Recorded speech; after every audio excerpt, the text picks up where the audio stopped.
It's been almost 3 weeks since Oregon State football lost a football game. It's been a few days now that Brent Blaylock is gone. And we're maybe out of this deal with Blueprint Sports. Well, 2 out of 3 ain't bad.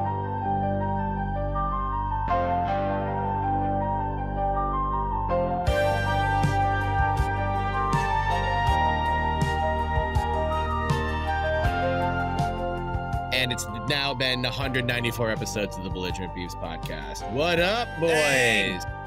Yo! Look at us. Brent.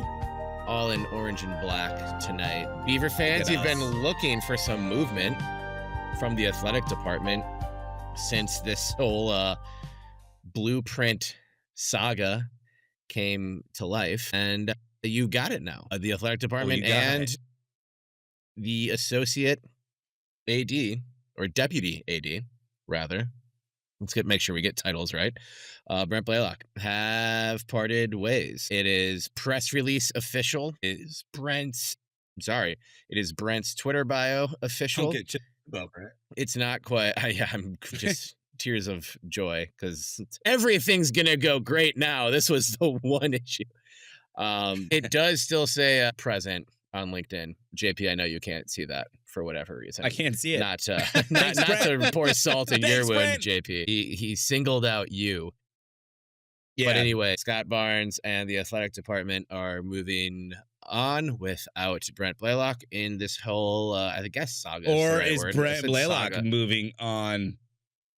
Sure. The wording of the press release was much more friendly. I mean, I don't blame him at all if he was like, look, this is out of control. I don't want any part of this anymore. It wasn't. We can talk about that. I'm not sure that's the case. And I don't know if it was either. I don't know anything outside of what the press release said. But we are a speculative podcast. I know there have been some updates in the records requests that you have been very diligently following through on, JP. Patient on. For those of you who want Scott Barnes fired, you haven't gotten that yet, but you are listening to this on Halloween itself, or maybe shortly after Halloween. Spooky season. Maybe there's still one king-size candy bar at one of your neighbor's houses for you to get trick-or-treating. So we'll see. The best houses. We wanted to wait a little bit. Our schedules pushed us back until recording later in the week than normal, but we wanted to make sure some of this news was official and had come to light. But yeah. And Oregon State football did not lose on Saturday. Again. 2 straight Saturdays. Yeah. Unreal. Oh, man. You can really feel the tide turning. Yeah. Hey, we're only dogs by 3 points this weekend. We are. Anything could happen, guys. Weren't we favored to beat App State? Were we? We should not have been. Yeah. I'm pretty Vegas sure does no all shit. my whole trust in the gambling industry that's also looking great right now. If you've been listening to Chauncey Billup's Truthing podcasts before this, Blazer fans, welcome to probably just as unhinged version, but different subject matter form of that. But yeah, so JP, let's just jump right into it and start with you. We've been calling for action on this for a while, calling for clarity for a while. A lot of clarity still, I guess. Clarity to some degree has been provided, but not a lot. More information has come out in the ways in which Kyle Bjornstad was treated. We got more information about the competing deal that Kyle brought to the table with a company called Lockerverse that maybe wasn't as full as just high ceiling bullshit. Guess who Lockerverse is like one of their premier clients is? University of Oregon. Penn State. So Lockerverse is actually contracted with Penn State. Yeah. But Blueprint just has the nitty line on its website. Not anymore. Dude, I checked they don't have any clients on the website anymore. Really? I checked yesterday and they had 5 of them on there still. I'm gonna bring this up again. As of yesterday, what time was that at? Yesterday on the 29th at 1:25 p.m. Pacific. It wasn't right away, though. The client ribbon was hidden. I found it in the source code. it was still there, including Oregon Okay. State, but visibility was hidden. This was corroborated by Sportico today. In Daniel Libet's article about all the fallout for Blueprint and everything they've been going through. If you haven't read it, it's a good read.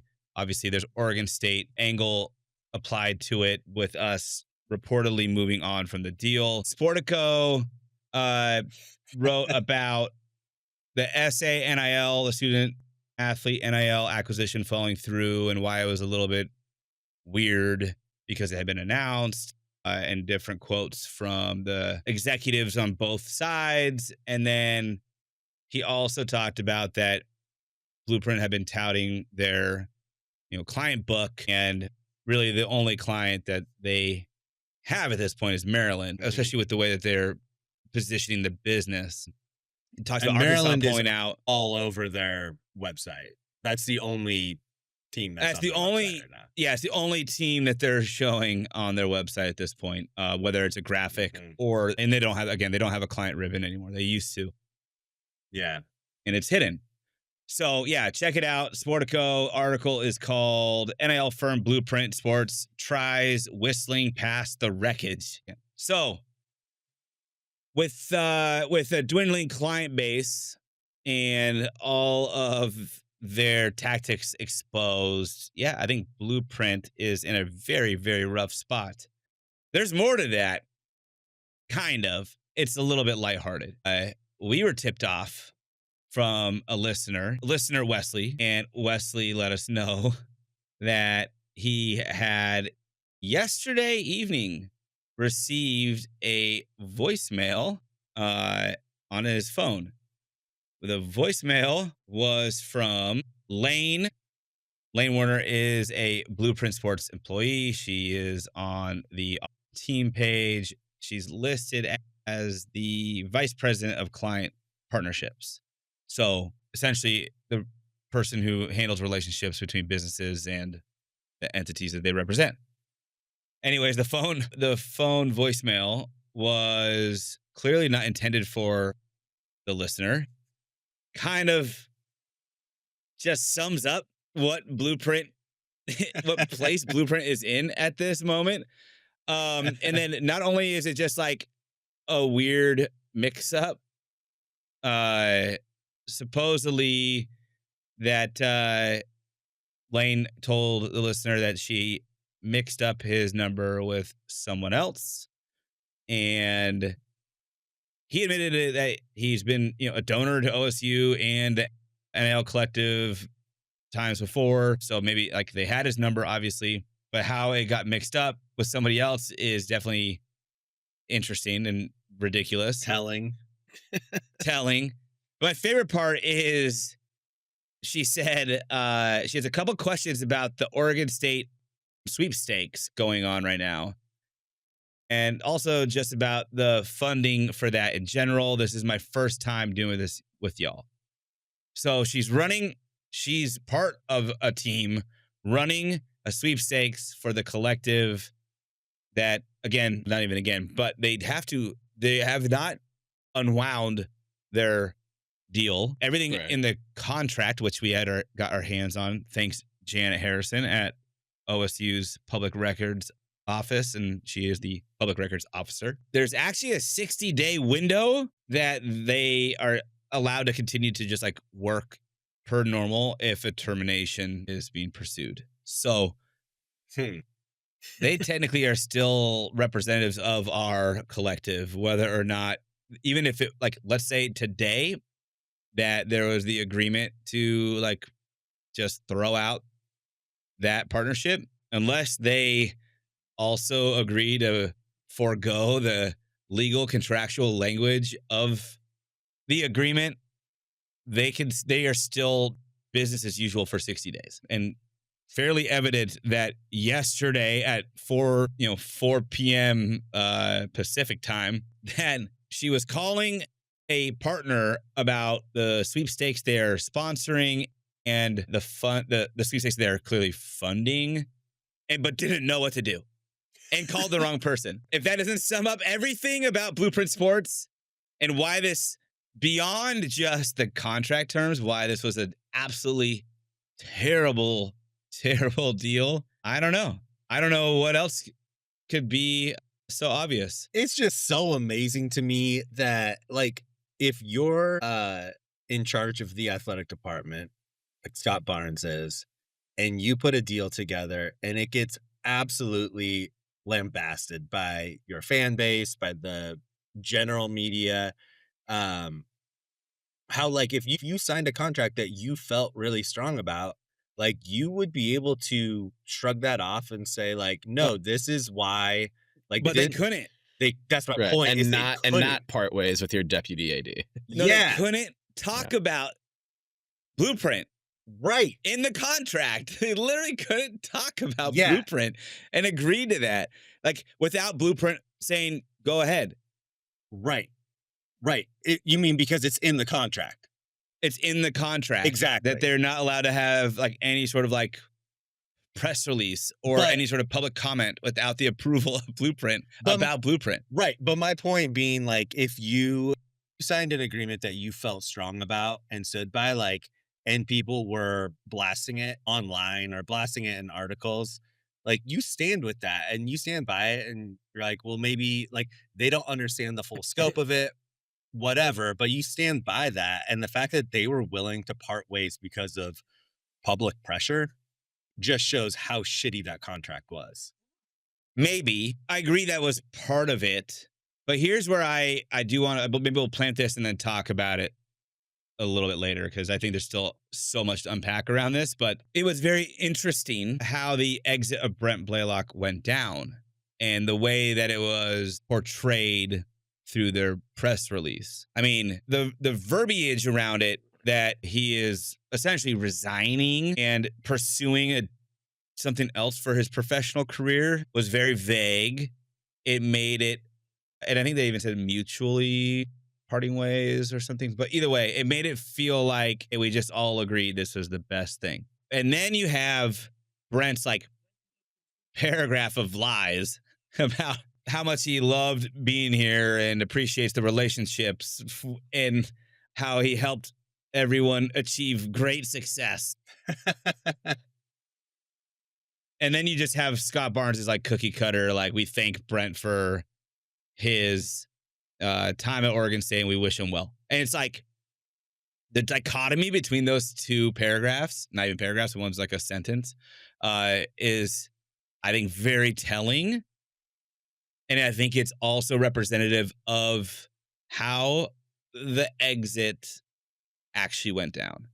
And I'm hypothesizing, and I want to hear what you guys think about this. But I think about the timeline. Everything blew up about this contract. The backlash was heavy and massive. Presumably and supposedly, Scott sends Brent out to clean up his mess, his own mess that he had made. Even John Canzano reported that the point person on it was Brent.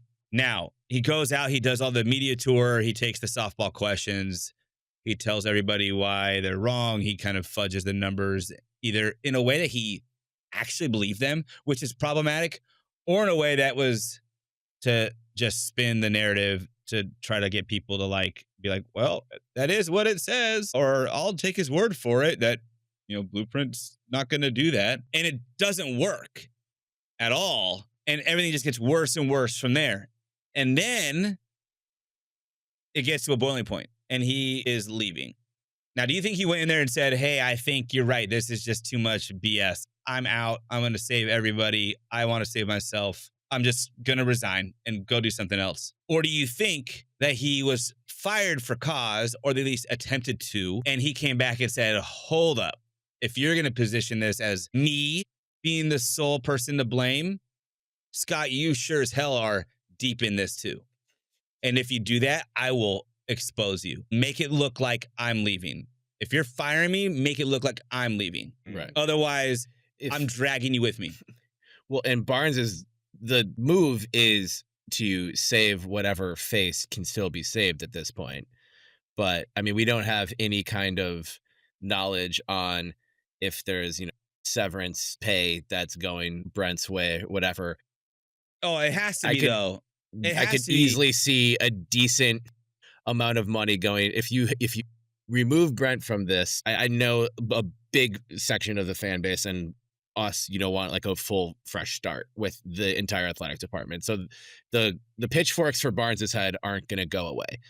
But if you're trying to save your job at this point and you're in that chair, you remove one of the faces, one of the quote unquote villains of this to give the barbarians at the gate something, and you give him enough money to not sue you for wrongful termination or something. Because it would be.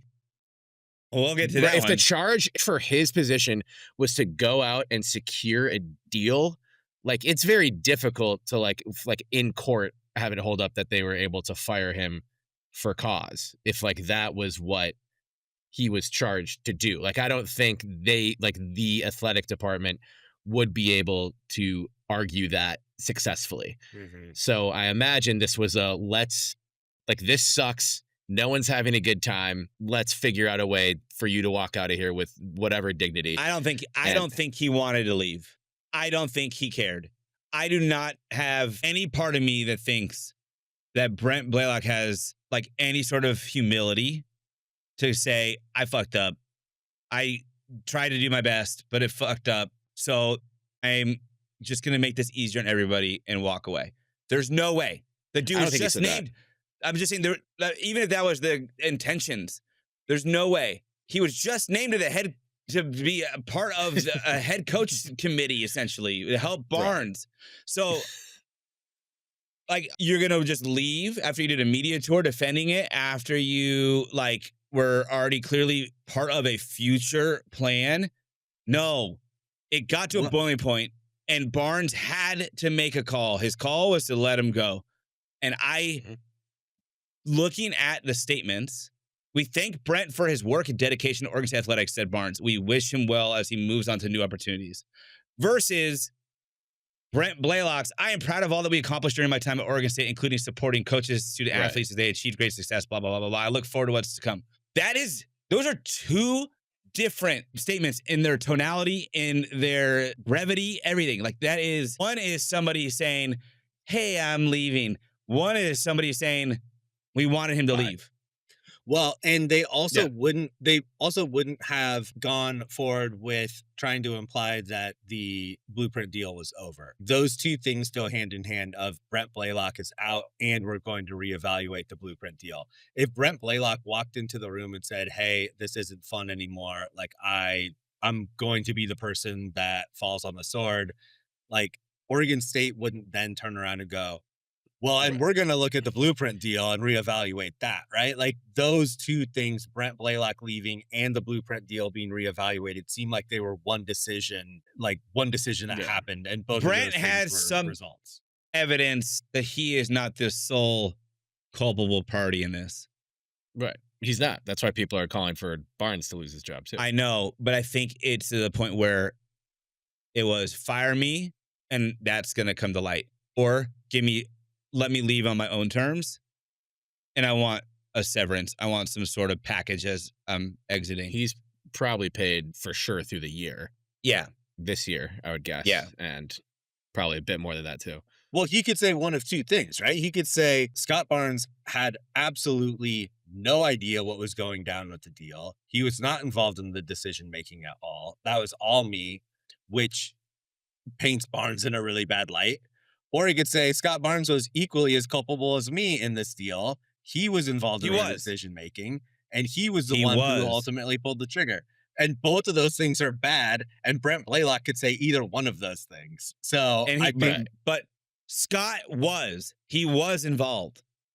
Yeah, we know that from the text and email exchanges he had with Kyle during the College World Series, when Kyle was trying to get him to look at Lockerverse, and those were between Kyle and Scott saying like, "Oh, that deal doesn't come close to what we have with Blueprint," and so again, it goes back to what was the angle for Blueprint? Was it naivety that they were just like, "Nah, we're done with it, so we're just signing this," or was it something else? We don't have to go down a big rabbit hole of speculation, but like, you don't disagree that there's a better deal on the table unless the deal that you already have is just privately better for you Yeah. or somebody else that is associated with it. Yeah. Like, there's no way that you can look at those two deals and subjectively be like, you know what? This one's better because we pay more. Like, Especially that's the point. since Blueprint effectively threatened Kyle with, actually, we don't need damnation out of this. We could just start a thing from scratch and do the deal without you. Which is fair. Kyle mentioned. But then why do they want it's damnation? true. It's true. It's not professional, but it's factually accurate. It was something they could do. Yeah. But it's also not behavior of someone you want to sign a high dollar deal But with. I don't understand why that would make Kyle be more motivated or less motivated. I mean, probably just less motivated, but I don't know why it'd make him more motivated. Like, should I need to sell this? I think that quote being included serves the agenda of what Brent had positioned the sale and the outcome to have been from the beginning, which was Kyle sold it. We inherited this. Like he was the first domino, which obviously he was not. Right. It was, and they needed his blessing acknowledged on paper to save face. Yep. Yeah. Yep. Mm. I mean, that's pretty clear. Right. Yeah. So, all right. Blaylock's gone. We all wanted it. From last year when we talked to Steve Johnson, and Steve told us for the first time that his first reaction to Steve's very cool, very innovative, and above all, very thoughtful plan. Again, Steve put months and months of work into this, and Brent's reaction was, even if you're Gary Payton in 10 to 15 years, no one's going to remember you. I think we all kind of mutually agreed then we don't want this guy calling the shots for a entity that we love and care about. He's gone. Fine. And it looks like Oregon State's going to try to find its way out of this Blueprint deal. JP, you mentioned a little bit that there's like a 60-day window that's part of, even if the deal were to be outright terminated, there's probably something along the lines of, you know, there's that management fee was supposed to acquire 3 Oregon State specific employees who were employed by Blueprint but worked on campus at Oregon State. Oh, and also they know there's have background checks. Apparently they needed background checks. They had one, I'm blanking on his name, Robbie Long, but worked from long-time Adidas employee. I don't know if they hired the other 2 at any point, so I imagine some of that is in the salary for those positions. But you don't seem very confident, Jay, that this is something that Oregon State can just get out of or dissolve. What do you think the next steps are with this saga? Because it was part of every piece of reporting that came out when the press release was released that Brent is no longer affiliated with the program. It was kind of a throwaway line in every piece that Oregon State will be taking steps to dissolve its professional relationship with Blueprint. How do they go about doing that, and what's actually realistic from your eyes? I mean, there's a few ways they could do it. For one, they could just pay the, $850,000 that they owe them contractually by terminating the contract early. They could negotiate that down, and maybe in some good faith, Blueprint will accept whatever it is that the number that we present or that they agree to.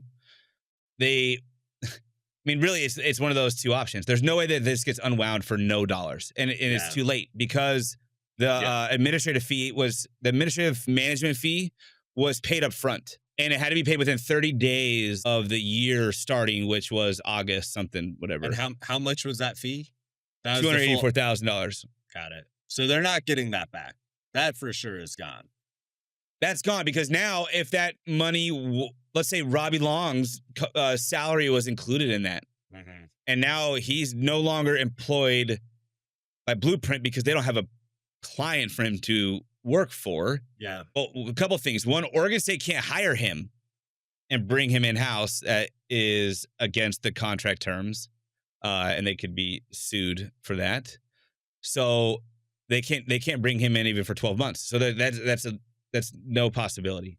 And then if he's now let go, it's not for cause. So unless his own employment contract says, hey, but you can, be fired if this like doesn't work out and we don't owe you any compensation, then maybe they might be able to negotiate down, but they might have to still pay him Yeah. something. If it's not They, in the contract, they for almost sure, certainly they have for to. sure still have to pay him. Yeah. And they rightfully should. I kind of really feel bad for Robbie. I don't know the guy at all. None of this is his fault. Yeah. Right. And he's just stuck in the crosshairs now, like having left a major employer with a pretty good role at Adidas. He might get a year's salary to To not do nothing. Work. Yeah. Yeah. Maybe. But me also might be like, where am I going to go next now, though? Sure. Or he I'm might be double dipping. I don't think he's double dipping. But if he was, then good on him. He should. You know what? Maximize your time. Maximize your time. Hasn't been that long. He can probably get his job at Adidas back. I bet they haven't filled it yet. No, man. I don't know. I don't know. Can I just say, like, okay, it's good that Blaylock's gone, but I feel, and I would imagine you guys feel the same way, that Oregon State is playing defense really poorly right now. And I really hope. Do you mean literally or figuratively? Yeah, in more than one way. Let's say the effort is there. But they're trying to play defense. Right. And it's bad. Right.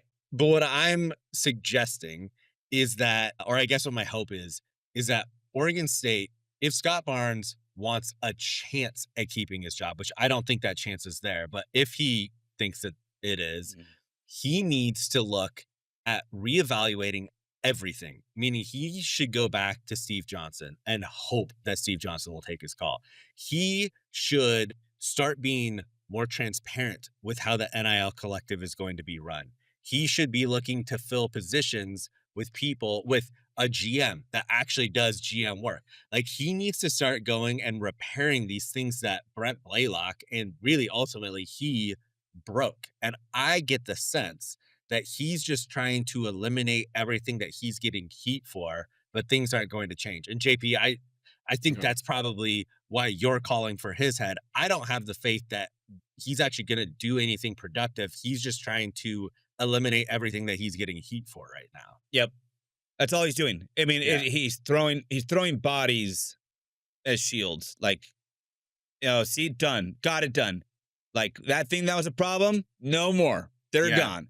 Yeah. And I think I don't think he's going to leave unless there's a smoking gun. You mean you don't think that he's going to be let go unless there's a smoking gun? Yes. Or leave? Yeah. Okay. I agree with that. Or leave in the same manner that Brent did. That seemed to be parting ways. But Brent was the one who fell on the sword, and that is sort of the vibe that I get from the university, that is going to quote unquote be enough for the fan base to settle down. Yeah, and I do think it's important at this juncture to reiterate, like, this isn't anything personal against really anybody. This isn't anything personal that we want. We just wanted someone like Brent Blaylock to lose their job.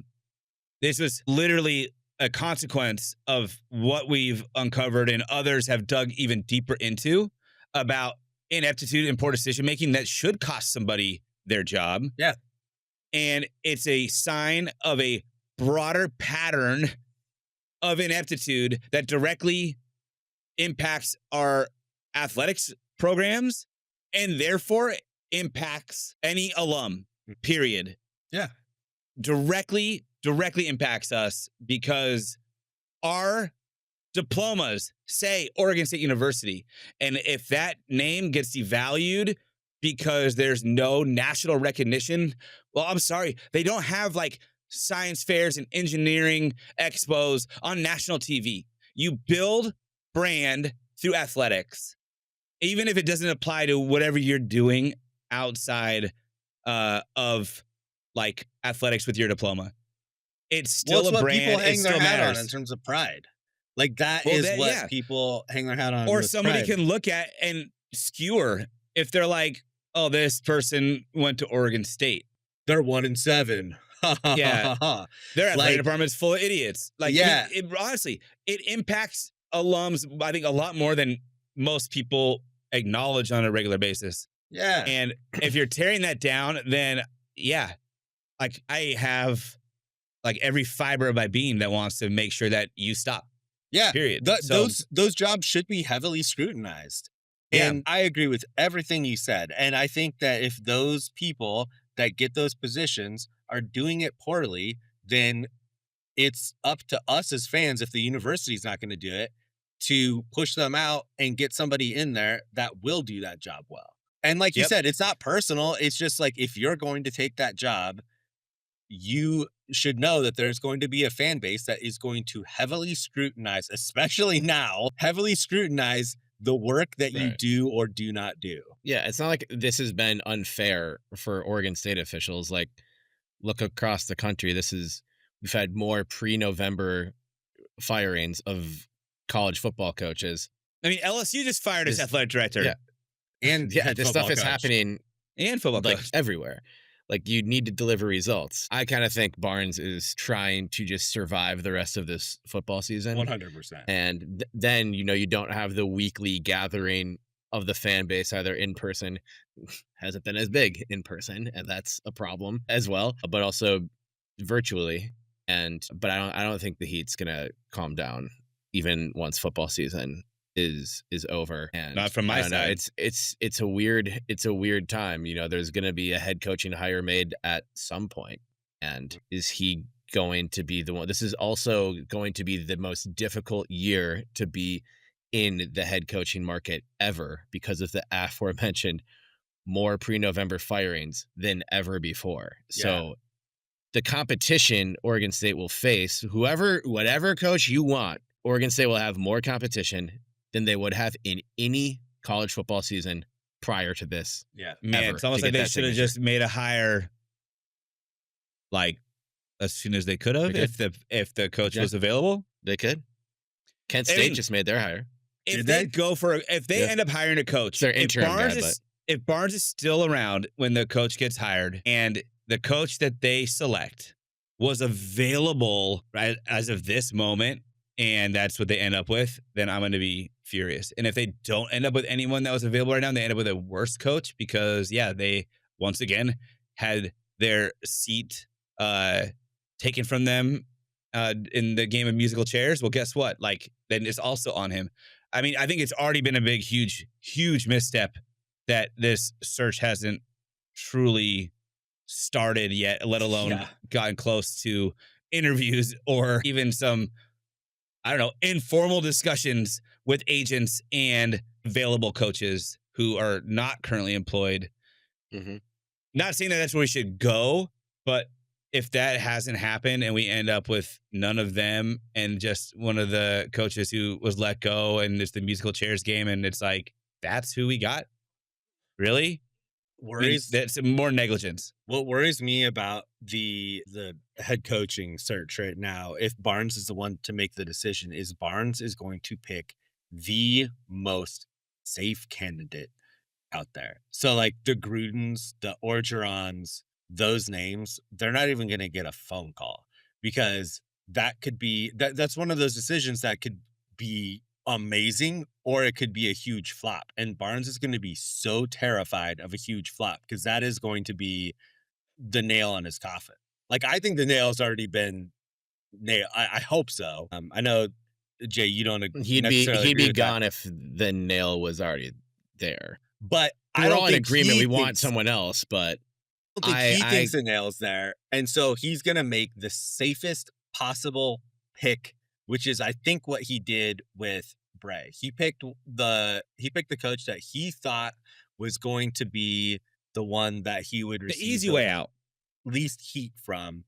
And least expensive, least heat, Sure. Retain as much roster as at least what he was, maybe feedback he was hearing or gathering. Yeah. He thought this is the easy button. Yeah. Mhm. The guy's Which right is here. what I think he's going to do with this coaching hire, which I don't think is the right call. But he touted all his coaching hires. He's made 5 of them. He made 5 of them. 5 of them before Bray. Yeah, what's tough is, like, I don't want Barnes to make this hire. No. And that means removing an athletic director, having an interim athletic director, and having a search for a new athletic director. Maybe not. Sources have told us. Is it you? Are No, they going to offer it to you, JP? Are you the source?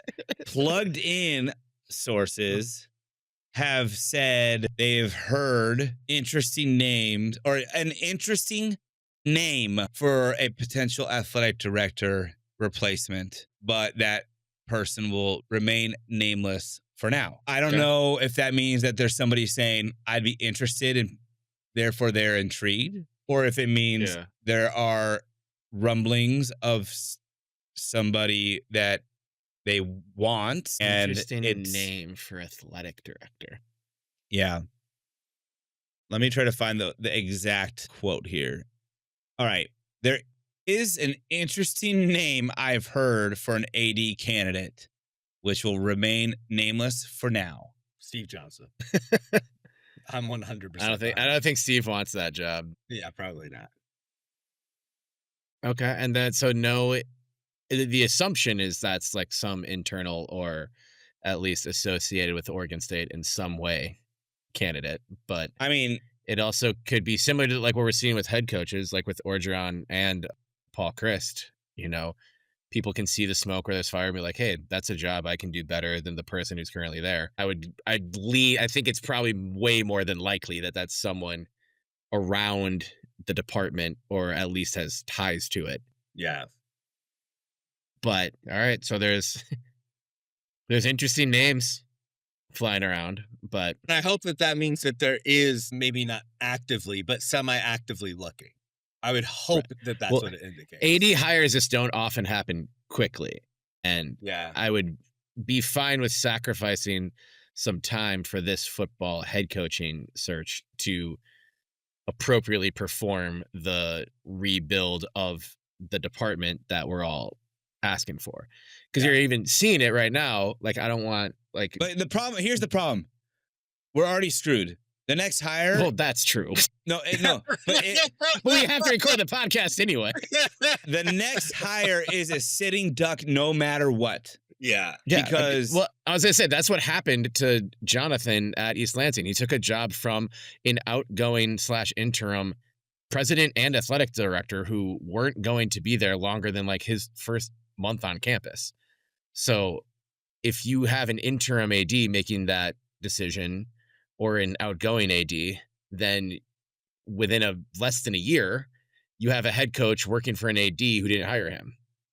Yep. Just like a manager in baseball working for a GM that didn't hire them. I mean, you're a sitting duck. So there's the timelines for us are really fucked up right now. Like really badly. Really badly. Because you're either going to have Barnes that makes that decision or an interim AD that makes a decision. There's no Or Barnes way. made the decision, and then some AD's going to come in later and go, this isn't even my guy. Yeah. Right. I want my guy. Whatever you're building, whatever. Which every coach that's going to be interviewing for the job is going to know. Yeah. Yeah. Unless they come in here and they're like, I'm going to win 10 or more games every year. Yeah. From the jump. Then maybe the AD coming in at some point, whether it's in 2030 when Barnes' contract's up or it's next year, like they'll probably have a job, because if they're delivering on those results, they will have a job. But if they're winning 10 games a year, they probably have another better job. Yeah. By that point, and we're making for another sure. hire. But if you're winning 7 games a year and there's somebody new comes in, they go, yeah, I got someone that's going to win 8, 9, maybe 10. Yeah. Right. You're done. And so you have to be you have to have a level of confidence in yourself then to say, I'll take that job because I'll outlast no matter who the AD is. Are those people out there? Yeah, there are people who think that way. There are people out there that are willing to risk their careers for like a rental school like Oregon State would be for them, and then just to be back on the market after not maybe doing very well or not getting enough publicity. Yeah. I don't know. I don't think you get an up-and-comer that way. You can't. No. We're in a terrible position to get an up-and-comer. Well, and here's a huge problem is that if you do fire Barnes, who are you going to put as the interim AD? Your deputy AD just got fired. There's not really somebody to put in that position. Who's next in the hierarchy? Would it be Sarah? Yeah, I think it'd be Sarah. Or Macy, Jeff Macy. I say Alexis Cerna. Yeah. Yeah. Let Alexis And do I it. actually think that is a very interesting and intriguing name. Ooh. That is saying. interesting. Kicking Also intriguing. Beav for AD. Yeah. Well, I'd be down with that. I would be too. Yeah. Just throwing it out there. He would stick around too. He's got good relationships. He's a great person, and he knows the school. He and he's bleeds a smart black guy. and orange. And that's what Scott Barnes and Brent Blaylock did not. And I think that's sort of the big gripe. Been on this podcast. I don't know if there's a great rush to get back on this podcast at this point, but hey, people mend bridges all the time. And I've heard that I'm down with that. The department from like top to intern is now under an NDA. Not surprising. Nothing like admission of guilt by forcing your student interns to sign NDAs. Do not talk about this. I'd be so bad at that. We would all be so bad. You'd be so bad at that. I don't even want to think about NDA. It gives me chills. I'd be so screwed. JP would be the worst at an NDA. Oh, man. Cold sweats just hearing those letters. Man. All right.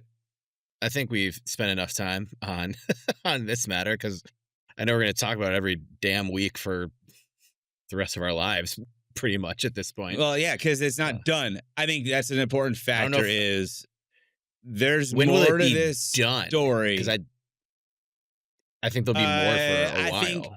I think once everybody who has been complicit with being lazy and like showing very little care for the institution that they're supposed to be working hard for. And the institution, of course, isn't just the athletic department. It is the student athletes. It is the students on campus. It is the fan base. They work for all of us. This is a public university. They work for all of us. And if you weren't carrying your weight, or if you were intentionally trying to benefit yourself at the expense of our university, not yours, because you just work there, you have no other affiliation to it, then yeah, I need you out. I need you out, and I'm going to turn over all those stones and find what you did and who you are, and it's going to come. I have to say one more thing about all of this, because I think, again, as when you asked when it will be done, and I think some of the questions, there's a micro level question and there's a macro level question about things that need to still be answered. One is, why was that Blueprint Sports deal pushed so hard? Who benefited from that deal and agreement coming to fruition? How and why did they benefit, if that is the case? No one's answered that yet definitively in either direction. I mean, Blaylock came out with like, oh, the idea that my family works for Blueprint. I had to go look at like their like employee listings to see if I had a relative there. Like, give me a fucking break. That's just a misdirection. But again, it's too stupid of a deal to have just been naivety or incompetence. It's just too stupid. So why was it pushed so hard when a deal that was better than that was given to them and they declined it? And why did they decline it? Because somebody had to have been benefiting in some way, shape, or form somewhere. What was the benefit? Who was it? And why were they benefiting? That has to get answered. Another one is on the macro level, like, let's just give them the benefit of the doubt with the one they're asking for. This was a good deal. We thought it was a good deal. And now we're kind of walking back that it was a good deal. But like our intentions were that it was a good deal, right? Okay, fair. So then was this inept level of decision-making like a blip on the radar for our athletic department, for Scott Barnes's athletic department? Or is it a pattern? And is it a pattern that is now getting exposed now? Or has it always been this way? Because I also read a nugget about the Mountain West Pac-12, trial. The negotiation. And one of them, that one was, I don't have it in front of me. I can't find it anymore. But when I read it, my jaw dropped. And it was something, and I looked at the timelines really quick. I was in the middle of work, and they didn't make sense because it was like at some time after USC and UCLA announced that they were leaving for the Big Ten, in the whatever transcript or evidence, I don't know what the hell I was reading, but whatever it was, said that George Kolofkoff was in communications with Oregon State and Washington State about contingency plans should the Pac-12 as a conference implode. Essentially, somebody was alerted to the fact that this isn't looking good for a conference, and you two are very much going to be like the main victims of all of this. We got to start looking at how to get you guys to land on your feet. And then we let it like a whole year go by without having a contingency plan. And then once again, we're left at the altar. Yeah. That is incompetence. That is a pattern of incompetence. If we knew a whole year before all the other 8 defectors were going to leave that it was looking like that was going to be the next thing, and the disgraced, one of the many disgraced commissioners of the Pac-12 was telling us this or discussing it with us, and we still didn't have a plan. Yeah. And then Barnes comes out about how we were blindsided by this, that we had an agreement, that he didn't see it coming, that it doesn't make sense. Like, there's now evidence in a trial that says you did see it coming. You were informed it was coming. Yeah. And you did nothing. I mean, that is. Yeah.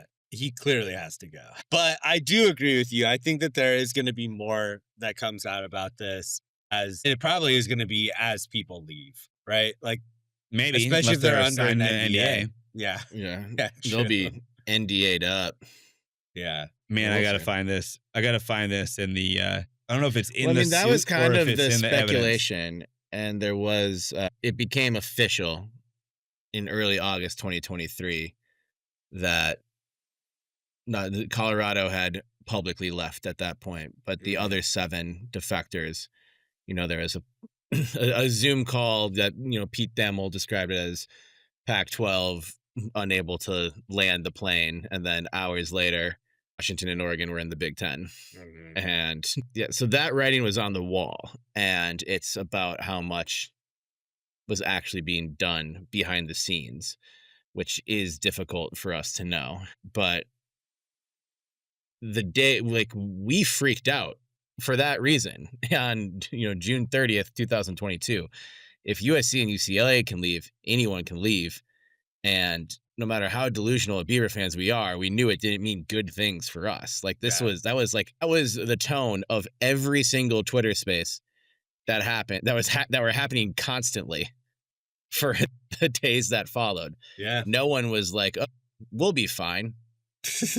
So if there is any evidence that he sat on his thumbs, because a lot of people said that in the years now that followed, and I always thought that was unfair, but maybe I was just giving him the benefit of the doubt. Yeah. I think he skated on everyone's benefit of the doubt, because they were so tight-lipped about anything they were doing until they look at it. It's a pattern poaching Mountain West teams, but it's a pattern of, at least for Oregon State, and really whether it's the collapse of the Pac-12, whether it's coaches, whether it's Blueprint, everything has been reactive. It's you guys are taking this wrong. Here's how here's what I want to do. Here's my plan. Here's how we're going to be, a great athletic department once again. Here's how we're going to continue to excel and succeed. And it's never out in front. It's always in defense. It's always in defense. It is true. And I think that's when he works his hardest, is to come up with some sort of statement that makes everybody at ease or tries to make everybody at ease. But really the work behind the scenes isn't getting done. And it's not, he's putting himself in hotter and hotter water because he's literally sitting on his thumbs and he's not doing anything. I agree with that. I think the one thing that bought him probably a lot of grace was him going after, or at least putting himself in the position to make himself look like he was leading the charge with the lawsuit against the schools that defected. And I think that he was able to probably sit on that grace that he was given because of that. And to your point, if he did sit on his thumbs and he did just be a reactionary AD, a lot of that would have gone very unnoticed because people were just sort of touting him as this champion of punching back against the other schools. What about this? If Scott Barnes was aware of a contingency plan should the Pac-12 dissolve, do you think he was aware of that war chest he could have won if he waited it out? So do you think it's odd that as soon as the war chest is in sight, Acquired, he gives himself a raise? I mean, one would say probably not a coincidence. I mean, very serious around. I've never really sat around and been like this conspiracy theorist about anything, but at this point, like the entire sports world is in a way upside down right now. Yeah.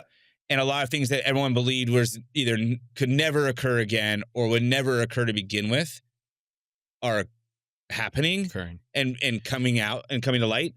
And there's a new season of Stranger Things coming. We might be in the upside down.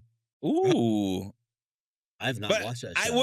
I wouldn't put it past anything. I wouldn't put it past anything if there was something nefarious happening around the funds coming into or being absorbed by Oregon State, let alone any athletic. I'm not trying to frame anybody for being like a criminal and committing fraud, but like, would it surprise me? Far less now than it would have 5 months ago, 3 months ago. Right. And I don't know if you can just like did Scott Barnes take the war chest to a poker game with Chauncey Billups? Is that the question that you're dancing around here? Yeah, he was just with Kevin Garnett. I'm going to be in jail by tomorrow morning. He was with Kevin Garnett, and he just thought he was going to an after party. Yeah. I thought this was the Uncut Gems cast party. What the hell? I mean, also look into where did the money come from to buy out Barnes? Where did it come from? I have an idea. You mean Bray? By Bray. Yeah. I have an idea. Sure. It was donor money, new donor money, or newly generated donor money. Funds. But it wasn't new as of, hey, we are trying to let go of Bray. So can you help? It was not that. It was not that. The donors that I've heard from and those in the know, no one knows where the money came from because the people who would have given it liked Bray. They didn't do it. So again, like, is this like malpractice with our finances? Is it a pattern? I'll just ask that. And I think that people should start considering that there is a possibility of that. Not saying it's for sure, but like open your eyes to it a little bit, because if it was happening, the only reason why they're getting away with doing whatever they want with the money that is around Oregon State athletics is because no one's looking into it. No one thinks they're doing it. So if you think they're doing it, if you're curious that they're doing it, ask yourself, how could they? Why would they? Where would it come from? Why would they be motivated to do things? Well, I think the answers are pretty clear. That's the seat that Barnes is sitting in now, is that everything he does is going to be absolutely heavily scrutinized by you, by us, and I think by most Beaver fans that are in the know. That's just going to be the nature of his job now, is everything that he does, every deal that he makes, every coaching hire that he makes is just going to be heavily scrutinized. And the opposite of giving the benefit of the doubt. People are going to look at it speculatively. Oh, I don't think there's any benefit. No. Any patience anymore. So. Lots of doubt, no benefit. Yeah. It's the worst kind. Terrible segue, but what are you guys, what are your thoughts on the Wazzu game? Oh, we're going to lose. What? I don't think so. I think we're going to lose. I think Wazzu is pretty good, and I don't think we are. That concludes my analysis. What was our predictions? Yeah, what was our predictions? I think we all predicted we were going to win. We did all predict wins. I predicted a 33-16 win. Benny, you predicted a 21-7 win. And JP, you predicted a 41-14 win, 1 point shy of the full we age. I will be bailing on this. I'll say 33-16 the other way. I think Wazzu is they're getting better at the right time. I watched them very nearly pull off the impossible against Ole Miss and Oxford. Yeah, that was crazy. I think we're outmatched, but we'll love to be proven wrong. I think it depends who's starting a quarterback, or at least who gets the majority of the snaps. Not just majority, gets like 90% Who do you think it's of the going to snaps. be? Aki says he knows, but he's not saying, or he's just not telling. His achy breaky heart. Yeah. I was waiting for someone to say that. Thank you. Who do I think it's going to be? Who do you think it's going to be? Not who do you want to be? Who do you think it's going to be? I think it's going to be Malik. I agree. I think it's going to be Malik too. And I think it's going to be Malik not because he is going to be viewed as the better option, but because the pressure of He's the more having expensive option. 1.5 million sitting on your bench. Yeah. Hey, what is? Did you guys ever take psychology in college? I mean, that is the human makeup to look at something that is determined to be of high value and therefore assume it is better quality. And naturally rate and elevate something to be of better quality solely because it's more expensive. So I hope it's Jabari. I hope it's Jabari. I do. I really do. And I don't have an answer on is Jabari a better quarterback than Malik Murphy, but he clearly is was galvanizing his teammates more with his effort, and they wanted to reward it. And maybe he fits the scheme better that not just unlocks things for him, but unlocks things for those around him. So I do want it to be Jabari. But again, you've got 1.5 million invested. You know, you don't have to spend it. Like you could burn the money. If it is Malik, I want to hear from Aki why without him mentioning the dollar amount. Yeah. Well, then he's lying. Because his value is at $1.5 million right now. Yeah. His value is $1.5 million the second you paid for him. Yeah. But every piece of tape we've gotten has lowered that value. And you're not the coach who made that promise. So you're not, compromised. But you're also a coach who wants to stick around and potentially throw their name in the hat, or wants to really throw their name in the hat for the head coach. If he has role. a football argument for Malik giving them a better chance to beat Wazzu on this day, then I'm fully open to that. Well, what if he does? What if he does and we win? Then Malik should get the chance to start again. Should Aki be in the consideration for head coach? I think it's fine to have Aki in consideration for head coach with just these next 4 games as a sample size to consider. I don't think you should ever just be like, absolutely not. He will not be here. Like, I think you need to remain nimble. I kind of hope it's a bigger name everyone, you two know who I want. People listening to the show know who I want. And Aki would be a very different hire, but I also don't think it's best practices to give someone the interim tag with no intention of ever considering them again. I think the situation right now at like Stanford, where Frank Reich is basically just like a zombie coach down there, keeping the seat warm, is never leads to good things. So I think Aki should get fair consideration for it. I don't. If Aki has if he has a positive trajectory at the end of the season that looks like it was figured out, and Scott Barnes is still the athletic director, don't be surprised if he's hired. I don't think he will be. I will not be surprised if he's hired. I don't think he will be, because that would essentially be making the same hire that he did with Bray. And I think he's so worried about what his public perception is going to be. That Jake is going to be cheaper than a lot of other candidates. I get that, and it would be easier, but it would essentially be doing the same exact thing. But not really, because he's a guy who had a head coaching experience. Barnes, at least publicly, and it wasn't. No one was fully calling for Barnes's head at the time of Smith's departure. So he was in a position where it's like, okay, I can maybe be a pragmatist here and hire Bray. So to your point, Benny, Barnes needs to do something to get the public on his side. And as good of a guy and as good of a coach, Coach Aki might be, that's not a hire that galvanizes the fan base. No. that's, a hire that, maybe kicks the can down the road even further. So he's not going to get anyone.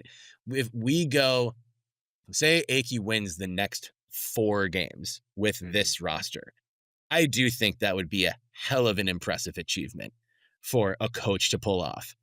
But even if he does that and then he's the coach, I don't think that gets any of the public vitriol off of Barnes's back, no matter what. So, No.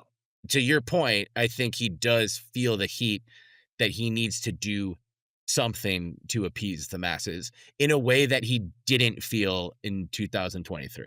And I agree with everything you said. I would say that going 4-0 with the state of the roster that we have and starting out 0-7 would be impressive in its own right. We have games. If he beats Wazzu twice, that would be impressive. But the other 2 games are at Tulsa and against Sam Houston State. So we said from the beginning the schedule is front loaded for sure. But I am going to go back on what I said about Malik. I don't think Aki will be the next head coach, but I think he thinks he might be. And I think that he can distance himself from the decision to bring in Malik.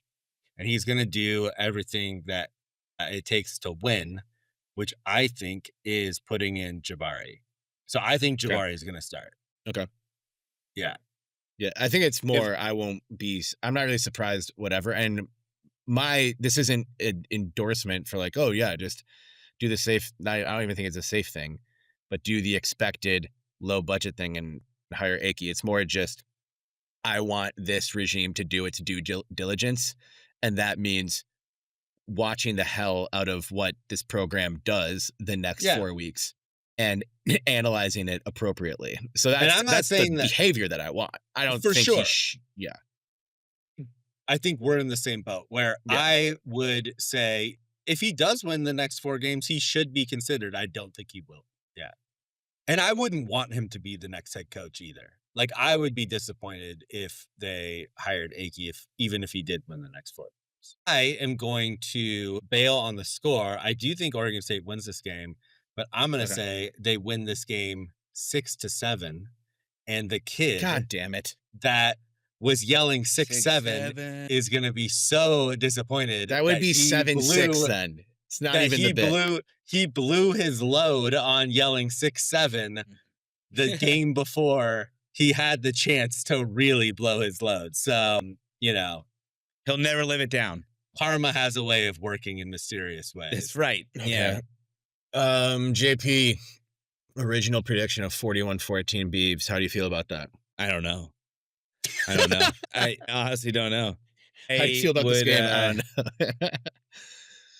Like to say, like, if Jabari starts, then I'll stick with it. Well, Benny just said Jabari is going to start, so let's live in that world for a minute. Yeah, but I also kind of I would just love if, let's say Malik does start, Malik revenge, that'd be awesome. And we also win at the same prediction. Like, I would feel just great in general. Like, not just because I want Malik or don't like Jabari or anything, but just it would feel like everything is right in the world. This is what I thought was going to happen before the season. It happened in a weird way, but it happened. I'll stick with it. I don't care either way. I'm gonna stick with it just to feel good. There you go. Atta kid. Are you going to the game? No, we've got the school auction. We might go to Sam Houston. I don't know. Good on the It's a rodeo. So I've got my Canadian tuxedo that I'll wear and some boots. Yeah. Oh yeah, that's fun. Yeah. I don't want to talk anything. They'll think you're a Cougs fan in that outfit. Point. Yeah, that's true. Well, I'm not going to wear it to the game. And I can watch the game still because it's not till it's a night. 6:30. Or no, it's like late afternoon, I think. 4:30 Pacific. 4:30 Pacific. Pacific. Like 6:30. It's getting dark so early these days. It will literally be 6:30 for me. Oh. So that's just fine. Yeah. There you go. Nice. And what are you guys going to do for Halloween? I think we're going to pass out candy. Yeah. We're a king size household, so gotta Are you? Gotta be the face to take credit. I was gonna ask. So we've had like 40 to 50 king size each year with, backup candy. And the past 2 years we did have to go to the backup candy. So I bought more candy bars this year, but I do have backup candy if we do run out of the candy If bars. you do want to eat it.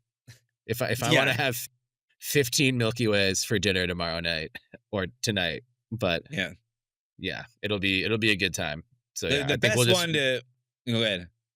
I think we'll just do Simpsons Treehouse of Horror marathon and hand out candy. The best candy if you need food is the man. I'm blanking. What's the salted nut roll? No, what is the malted chocolate Rolos. balls? No, Whoppers. Whoppers. Whoppers are all so chalky the inside though. They fill you up. Do they? Well, yeah. I haven't had Whoppers outside of a movie theater. It just fills up your stomach. I always used to think that malt liquor was made out of that. Because that's what I grew up knowing as malt. A chocolate malt with. Yeah. I mean, it's the same thing. Is it?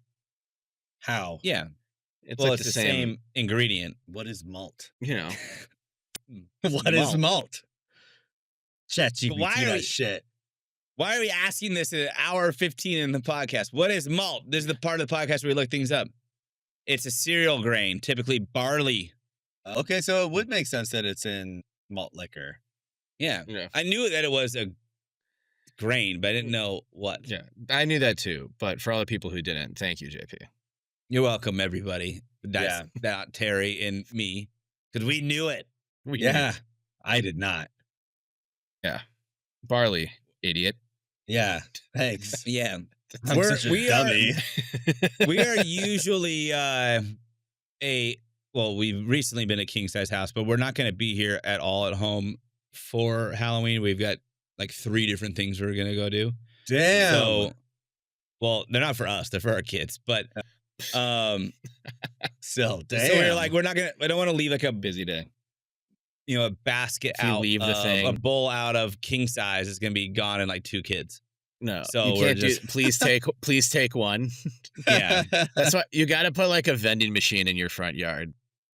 No, like you really have to do something that can like react if somebody reaches in twice and it like is like a hand that comes out of like the in wall mail slot or something, right? Like you have to have a way to defend horror yourself. Movie for sure. Like, the robot kills the second kid and every other kid. I don't know. And take 2. Sora, make that movie.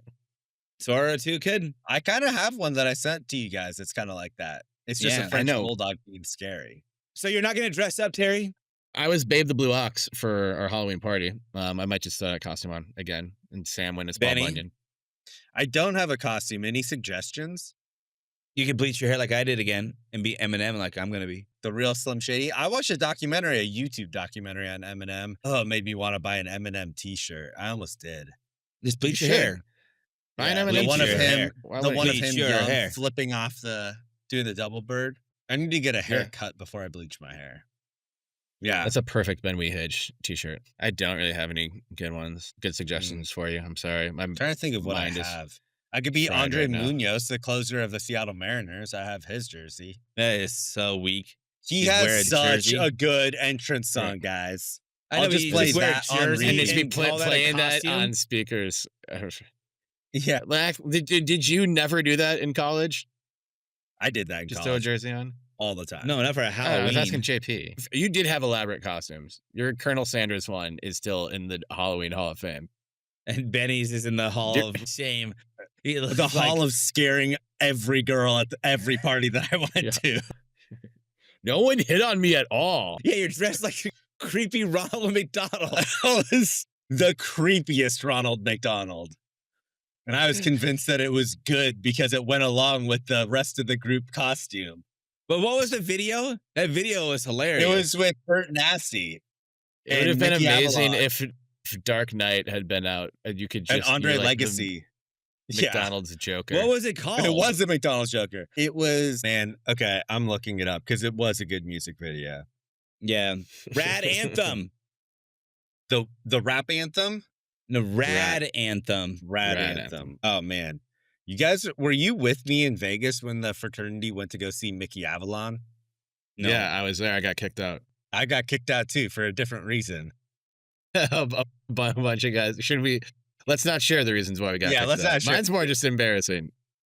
Mine's pretty embarrassing. Well, then I won't share this, but I get kicked out and I have to go down like a back. They're like, here's the exit. And it's on some floor of the Planet Hollywood. That's not the first, second, or third floors. So it's just a very, very long back stairwell down to the street. I have no idea how many flights it is. And I get to the door, finally go out, and it's a door that you can't go back in. And it's just lets you out middle of the strip. So I'm in this crowd of people immediately after getting kicked out of a show that you should not be allowed to be kicked out of. You can't get kicked out of a Mickey Avalon show. And I look to my left, it's just people walking towards me. I look to my right, it's just people walking towards me. It's that mob on the strip. No shit. After 2 seconds, I hear, "What the fuck, Terry?" And I turn and it's K Donye. Of all the people, it's like 2, 3 in the morning. It was obviously that weekend that Oregon State was playing UNLV.